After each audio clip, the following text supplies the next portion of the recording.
पंढरपूर तालुक्यातील पिराची कुरोली गाव छोटं पण परंपरा मोठी.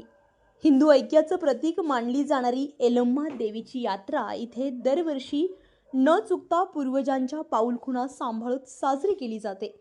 यलम्मा म्हणजेच रेणुका माता, जमदग्नी ऋषींची पत्नी अशी ही आदिमाता भक्तांच्या अढळ श्रद्धेचं केंद्रस्थान.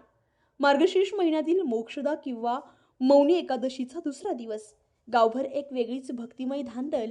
गावातील सर्व स्त्रिया, विशेषतः सावंत परिवारातील महिला उपवास करून गोड पुरणपोळीचा नैवेद्य तयार करत असतात. नैवेद्य हातात घेऊन वाजत गाजत टाळ मृदुंगाच्या नादात जुन्या वाड्यांतून देवीच्या मंदिराकडे मिरवणूक निघते.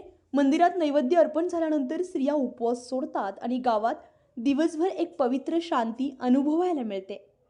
एकादशीचा तिसरा दिवस उजाडतो आणि पहाटेपासूनच जुन्या वाड्यात गजबज सुरू होते.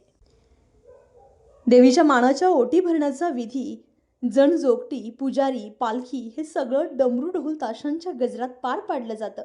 गावातील प्रत्येक घरातून, प्रत्येक रस्त्यातून भक्तीचा सुगंध पसरलेला जाणवतो. सूर्य मावळतीला लागतो तेवढ्यात पुजारी, जग आणि पालखी पुन्हा मंदिराकडे निघतात. संध्याकाळची महाआरती आणि त्यानंतर गावाबाहेरील होमस्थळावर पवित्र अग्निहोम. अग्निहोमाची शांतता झाल्यानंतर पुजारी देवीच्या प्रथेप्रमाणे अग्निधामातून मार्गक्रमण करतात आणि अशा रीतीने या यात्रेची सांगता होते. यात्रेच्या रात्री गावामध्ये लोकनाट्याचा बहारदार कार्यक्रम. लहानांपासून मोठ्यांपर्यंत सर्वजण हसत खेळत गात गात या सांस्कृतिक वारशाचा आस्वाद घेतात. पिराची कुरोलीची यात्रा फक्त गावापुरती मर्यादित नाहीये.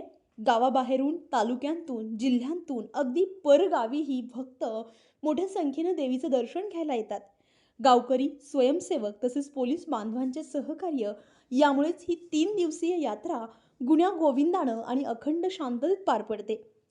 ही होती पिराची कुरोलीच्या परंपरेची, श्रद्धेची आणि एकतेची पावन कथा आणि यलम्मा देवीचा जयघोष.